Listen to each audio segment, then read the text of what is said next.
اعوذ باللہ من الشیطان الرجیم بسم اللہ الرحمن الرحیم نحمدہ ونصلی علی رسولہ الکریم۔ انتہائی قابل احترام مجھ سے اچھے لوگوں، السلام علیکم ورحمۃ اللہ وبرکاتہ۔ آج کا موضوع گناہ اور اس کے بعد توبہ کے متعلق ہے۔ اصل میں بات یہ ہے کہ بعض لوگ کہتے ہیں گناہ کیوں پیدا کیا گیا؟ اگر دھوپ نہ ہو، گرمی نہ ہو تو درخت کا سایہ کون تلاش کرے گا؟ اس لیے ہر کام میں اللہ کی حکمت ہے۔ گناہ اس لیے پیدا کیا گیا کہ ہم انسان ہیں، ہم میں یہ چیز رکھ دی گئی، فرشتوں میں نہیں تھی۔ اگر ہمارا گناہ کی طرف ارادہ ہوتا ہے اور ہم شدت کے ساتھ وہ ارادہ پیدا ہو جاتا ہے تو اس وقت اگر ہم اس کو کچل دیتے ہیں، اس خواہش نفسانی کو، اور اس کو جلا دیتے ہیں، تو پھر تقوی کا جو نور ہے وہ اندر سے روح اور دل کو روشن کر دیتا ہے، کیونکہ اس کا پھر وہ مقابلہ ہوتا ہے۔ تو اس لیے اللہ تعالیٰ کا کوئی کام حکمت سے خالی نہیں، لیکن ہمیں ایک ہتھیار دیا گیا کہ اگر تم توبہ کر لو، جتنے بھی تمہارے گناہ ہوں گے معاف کر دیں گے۔ یعنی مایوس نہ ہو جانا۔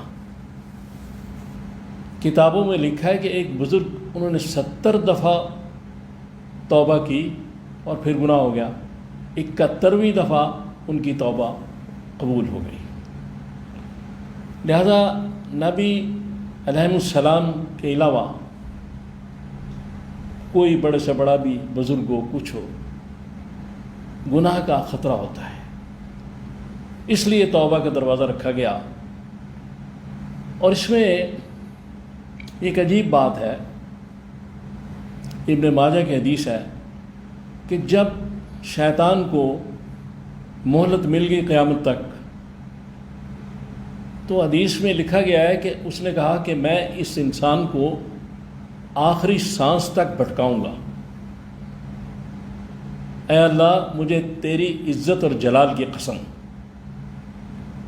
تو اللہ نے جواب دیا کہ مجھے اپنی اور عزت جلال کی قسم ہے، میں آخری سانس تک اس کی توبہ قبول کروں گا۔ آخری سانس تک توبہ کا دروازہ کھلا ہے۔ آخری سانس کب آنی یہ پتہ نہیں، اس لیے جلد سے جلد توبہ اور رجوع الی اللہ۔ اب یہ ہے کہ یہ جو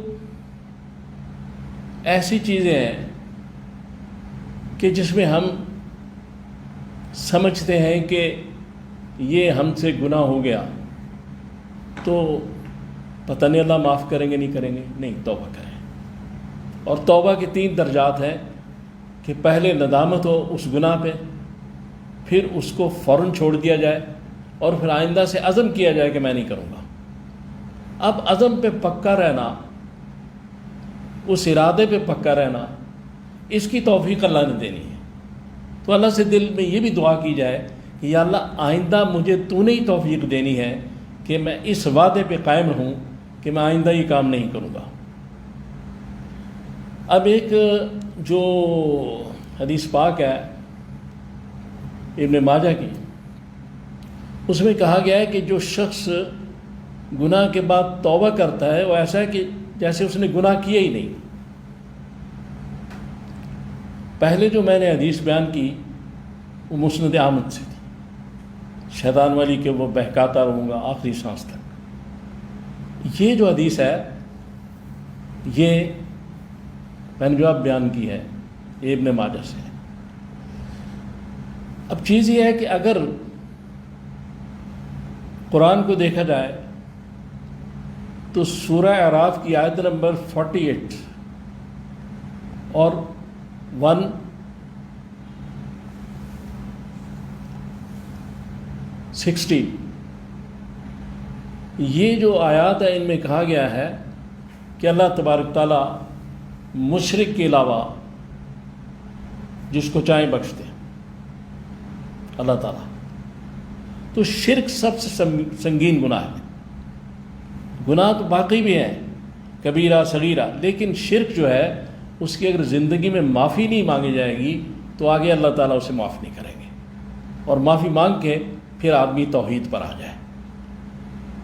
اور اس کے بارے میں یہ ہے کہ ایک اور چیز جو حقوق العباد کے متعلق ہے کہ اللہ تبارک تعالیٰ یہ بھی کہتے ہیں کہ کسی کا کسی پہ حق اگر ہے تو زندگی میں اس کو حق دے دے یا اسے معاف کروا لے. وہاں وہ جو معاملہ جب پیش ہوگا تو وہاں وہی شخص معاف کرے گا، اس شخص کی ثواب دید پہ اللہ تعالیٰ کا فیصلہ ہوگا. ایسا دو چیزیں بڑی اہم ہیں، ایک شرک اور ایک حق تلفی دوسروں کی. لہذا شرک جو ہے اس کے بارے میں انشاءاللہ پھر میں کسی وقت بات کروں گا. فی الحال یہ ہے کہ سورہ اخلاص پڑھیں، اس کا ترجمہ اچھی طرح ذہن نشین کریں. لا الہ الا اللہ کا ترجمہ اچھی طرح ذہن نشین کریں. ایاک نعبد و ایاک نستعین کا ترجمہ اچھی طرح ذہن نشین کریں، کیونکہ اللہ تعالیٰ کے علاوہ نہ کسی کو کوئی اولاد دے سکتا ہے، نہ شفا دیتا ہے، نہ کسی کو رزق دے سکتا ہے. رزق دینا، شفا دینا، اولاد دینا، یہ سارے کام اللہ تعالیٰ کے ہیں. لہٰذا اللہ تعالیٰ کی صفات، اس کے اختیارات، اس کے کمالات اور اس کی عبادات میں کسی کو شریک کرنا شرک ہے. اب اللہ تعالیٰ رحیم کریم بھی ہیں. یہ مسلم کی حدیث ہے، اس میں بتایا گیا ہے کہ اللہ تعالیٰ کی رحمت کے 100 حصے ہیں اور ایک حصہ صرف اس دنیا میں بھیجا گیا ہے. جو ہم اپنی اولاد سے محبت کرتے ہیں، اولاد اپنے والدین سے محبت کرتی ہے، یا جانوروں سے آپس میں محبت کرتے ہیں، یہ سب ایک حصہ ہے اس رحمت کا. 99 حصے اللہ تعالیٰ نے اپنے پاس رکھے ہیں اور وہ اس دن استعمال کریں گے اپنی مخلوق کی بخشش کے لیے.